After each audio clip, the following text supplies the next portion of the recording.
Dear Ma, the unfolding story. আমি doctor কণিকা কৌশিক মুন্সি। আমি অনেকেই আপনারা জানেন আমাকে ডক্টর কৌশিক মুন্সি বলে, কিন্তু আজকে যে আমি ডক্টর কৌশিক মুন্সি হয়েছি তার পেছনে যার সবচেয়ে বেশি অবদান তিনি হচ্ছেন আমার মা কণিকা মুন্সি। তাকেও তো চিনতে হবে। সেই সামাজিক প্রেক্ষাপট সেইখান থেকে শুরু করলে দেখা যাবে যে আমরা যখন ছোটোবেলায় মাকে পেয়েছি অনেকভাবে। তার কারণ আমাদের বেশিরভাগ মারাই তারা সাধারণত হাউস মেকার হতেন, সারাদিন তার ছেলেকে অনেক সময় দিতেন।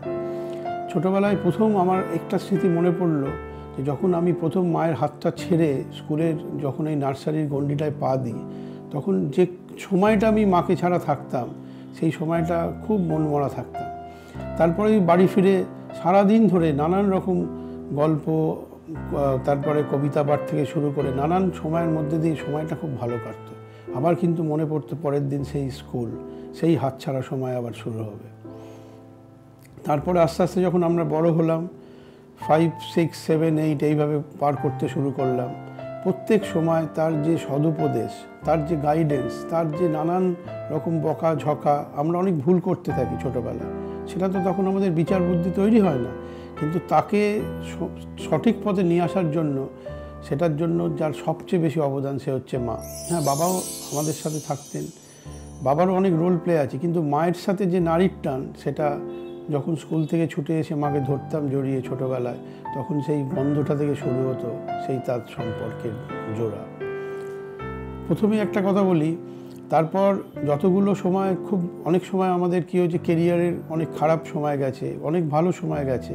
খারাপ সময়ে যখন একজনকেই আমি তখন স্মরণ করতাম, ছুটে আসতাম, তখন তার হাত ধরতাম, তখন বুঝতাম যে একে ধরেই আমাকে আমার যে খারাপ সময়টাকে পার করতে হবে। 1984 সালের ঘটনাটা না বললে অনেক কথা বলা বাকি থাকবে। সেই বছরে আমি উচ্চ মাধ্যমিক পরীক্ষা দিচ্ছি। উচ্চ মাধ্যমিক পরীক্ষা দেওয়ার সময় বারবার মা বলে যাচ্ছেন যে তুই চেষ্টা করছিস, তুই পড়ছিস, কিন্তু কোথায় কম হচ্ছে, আরও এফর্ট দিতে হবে, কারণ জয়েন্ট দিতে হবে। অতএব আমি কিন্তু চেষ্টা করছিলাম, কিন্তু কিছু চেষ্টার খামতি ছিল, আমিও পরে রিয়েলাইজ করি। তখন মা আমাকে বারবার বলতেন, মায়ের যে ভূমিকাটা সেই সময় ছিল, আমার খুব মাঝে মাঝে বিরক্তি উদ্রেক হতো, রাগারাগি হতো, বলতাম না আর কি করব, আর কি কত চেষ্টা করব। মা বলছে না, হচ্ছে না, অনেক আড্ডা দিচ্ছিস, বন্ধুরা বাড়িতে আসছে, এগুলো বন্ধ কর।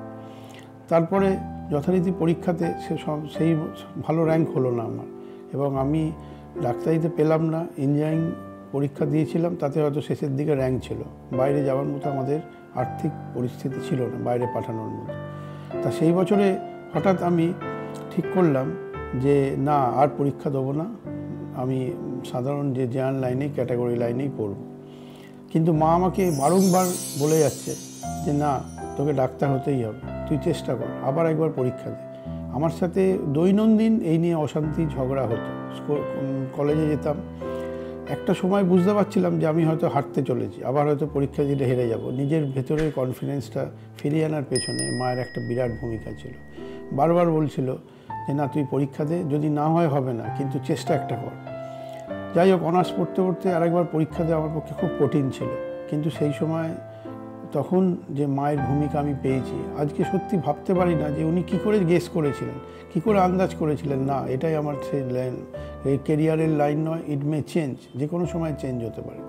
তারপরে উনি ফর্ম মানতে সাহায্য করেছিলেন, ফিল আপ করা, বারবার বোঝানো, এবং পরীক্ষা হল অবধি টেনে নিয়ে যাওয়া, কি অমোঘ একটা শক্তি আমাকে যেন টেনে নিয়ে গেছিলো। এবং সেই বছরই আমি জয়েন্টটা ক্র্যাক করি এবং সেই বছর চান্স পাই 1985।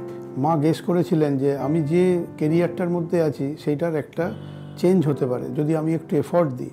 আমি জানি অনার্স পড়ে এটাকে মেনটেন করা খুব শক্ত কাজ হবে, তবু কিন্তু মা বারংবার আমাকে বলতে থাকতেন যে না, তোরকে ডাক্তার হতে হবে। ডাক্তার এমন একটা প্রফেশন, যেটা একটা খুব নোবেল প্রফেশন, যেটাতে মানুষকে তুই সেবা করতে পারবি, মানুষের পাশে থাকতে পারবি, সারা জীবন ধরে তুই মানুষের সেবায় নিয়োজিত থাকতে পারবি, যেটা অন্য কোনো জায়গায় নেই। চেষ্টা কর বাবা।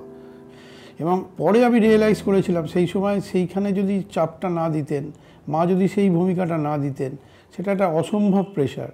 সেই প্রেশারটাতেই আমি আজকে ধীরে ধীরে এগোতে শুরু করি, আবার আমি আমার যোগ্যতাটা অর্জন করি, আবার সেই জায়গাটায় পৌঁছতে পারি। এবং আমি সেই জন্যে কিছু কিছু বিশেষ জীবনের মুহূর্তে, জীবনের কতগুলো বাঁক আসে যেখানে কিন্তু একটা লোক একজনকে টেনে তুলতে পারে, সেখানে মা ছাড়া আজকে অনেক সময় অনেক কষ্টের মধ্যে থাকি, তখন কিন্তু মায়ের যে মা হারা হলে যে একটা সন্তানের যে কী পরিস্থিতি হয় সেটা অনুভব করতে পারে। একটা কঠিন ব্যাধি ব্রেস্ট কার্সিনোমায় তাকে আমায় হারাতে হয়েছিল এবং একটা কঠিন সময়, সেই সময় আমি MD ফাইনাল পরীক্ষা দিতে চলেছি। হঠাৎ একদিন বাড়িতে এসে উনি বলেন যে আমার বুকে খুব ব্যথা হচ্ছে এবং তারপরে একটা খুব মারণ রোগের মধ্যে উনি পড়ে গেলেন এবং সেখান থেকে আমি তুলে আনতে পারিনি, অনেক চেষ্টা করি, কিন্তু এখনও অবধি সেই দিনগুলোর কথা এখন একটা দিনও এমন যায় না যে আমি সেগুলো মনে করতে পারি না। এখনও ডাক্তার হিসেবে সেই যে একটা দুর্বলতা আমি সেই সময় অনুভব করেছিলাম, যে সব রোগ থেকে সব মানুষকে, বিশেষ করে নিজের সবচেয়ে প্রিয় মানুষকে যখন আমি বাঁচাতে পারিনি, সেই দুঃখটা, সেই কষ্টটা আজও আমাকে নানানভাবে ব্যথা দেয়, অনুভব করি নানানভাবে। কিন্তু মাকে হারানোর পরেও মায়ের যে সেই যে সদুপদেশগুলো, সেই যে গাইডেন্সগুলো আজও কিন্তু আমি সেটাকে ফেলে দিতে পারিনি। মা জীবনের হালটা আমাকে হাতে ধরিয়ে চলে গেলেন, আমি সেই হাল বেয়ে বেয়ে এখন বয়ে চলেছি জীবনের বৈতরণীতে। কিন্তু আমার কানে একটা কথাই বাজে, সেই কথাটা হচ্ছে যে আমাকে এই যে সামাজিক যে দায়িত্ব, কর্তব্য এবং নানান যে আমাকে ডাক্তারি প্রফেশনের মধ্যে যে কাজকর্মগুলো করে যেতে হচ্ছে, সেইটা আমার বারবার মনে আসে, এই থেকে বড় ভ্যালুজ লাইফে আর কিছু নেই। এইভাবে যদি আমরা জীবনটাকে এই সমাজের মধ্যে থেকে সামাজিক দায়িত্ব, সামাজিক কর্তব্য পালন করে যেতে পারি এবং বহু মাকে তাদের বাড়িতে, তাদের কোলে ফিরিয়ে দিতে পারি, সেটাই হচ্ছে সবচেয়ে বড় পাওয়া। মা সারা জীবন একটা মানুষকে এগিয়ে নিয়ে যায়। আমার চলার পথে একটাই মাত্র পাথেয়, সে হচ্ছে আমার মা। মা, তুমি ভালো থেকো।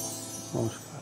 আপনাদের যদি এই ভিডিওটা ভালো লেগে থাকে তাহলে এখানে লাইক, শেয়ার এবং সাবস্ক্রাইব করতে পারেন এবং এখানে নিচে কমেন্টও করতে পারেন।